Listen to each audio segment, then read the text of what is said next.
Dynamic financial planning can help retirees make good decisions. In this video, we're going to walk through a case study of how a married couple maximized their wealth and accomplished more of what is important to them. Stay tuned.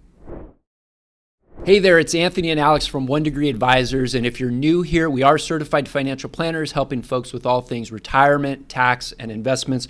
So Alex, retirement involves many moving pieces. Getting a few things right can really set you up for success. However, getting some things wrong can really set you back. And when people work with us, they often want answers to a few specific questions. You know, some of the basics like, am I on track? Are my investments aligned for my financial plan? When should I take Social Security? So, we can help answer some of those questions. So let's walk folks through an example, and we'll show the impact of different decisions here. Yeah, so let's look at a recently retired couple. In this example, we're gonna use Joe, who's age 65, and Heather, who is age 63. And when they came to us, they're just like, we just want to know, are we on track? We're recently retired. Are we on track? And they need help with an investment plan to help them create income. The big question that they had initially was around Social Security. They had heard that delaying Social Security benefits until age 70 would give them the maximum lifetime amount. And in many ways, they are correct. So let's pull this up here. What we're looking at is an analysis showing the difference between Joe and Heather's annual retirement benefit and total cumulative lifetime benefit for Social Security, and it's comparing it at, when it says their FRA, that means their full retirement age per Social Security versus age 70. And what you'll see there is that the difference is pretty substantial. The difference in lifetime cumulative benefits between their full retirement age and 70 is a difference of over $200,000 for Joe and over $166,000 from Heather. Now, just looking at these numbers alone, one might come to the conclusion that they're correct. Taking their Social Security benefits at age 70, which is the latest you can wait, will provide them with the highest lifetime benefits. Now, it's good for a retiree to have a tailored plan based on their circumstances, their objectives, and we found the best way to do that is to look at the whole picture. Absolutely.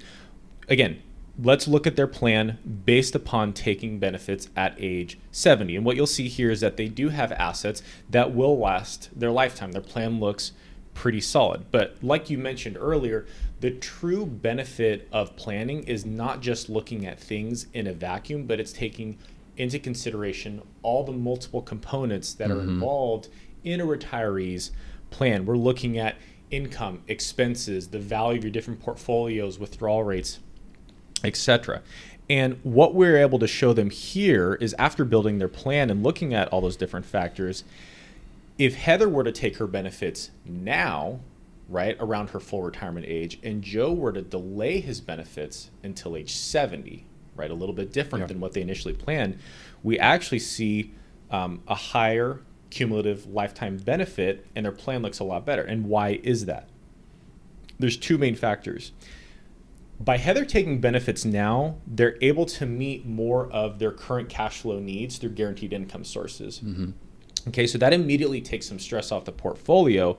And by taking some stress off the portfolio, which is number two in those early years, it means their withdrawals are a little bit lower, right? And we're seeing this so far here in 2022 with the markets being pretty turbulent and being down for the year, is that being strategic, being dynamic, and being flexible can really help in a plan, because, while markets are down and maybe we don't want to pull too much from the portfolio in the early years, maybe we start Heather's benefit to help reduce those withdrawals. Yeah, and when to take Social Security is a common decision for retirees. We actually recorded a video, should I collect Social Security early and invest it? We'll go ahead and post that.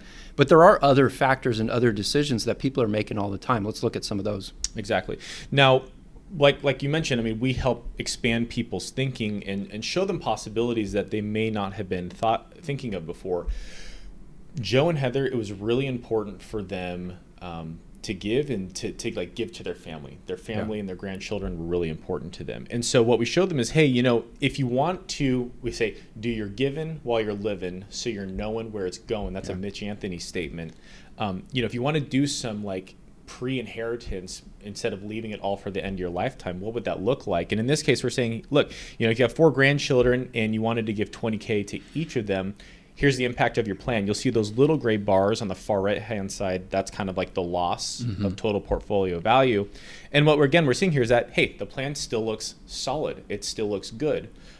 Joe was like, yeah, that's nice, but I don't want to make sure we're not giving away all this money and not making sure we have enough to protect ourselves and enough for ourselves. The last thing we want to do is become a burden to our children. And I said, okay, well, that's a fair point.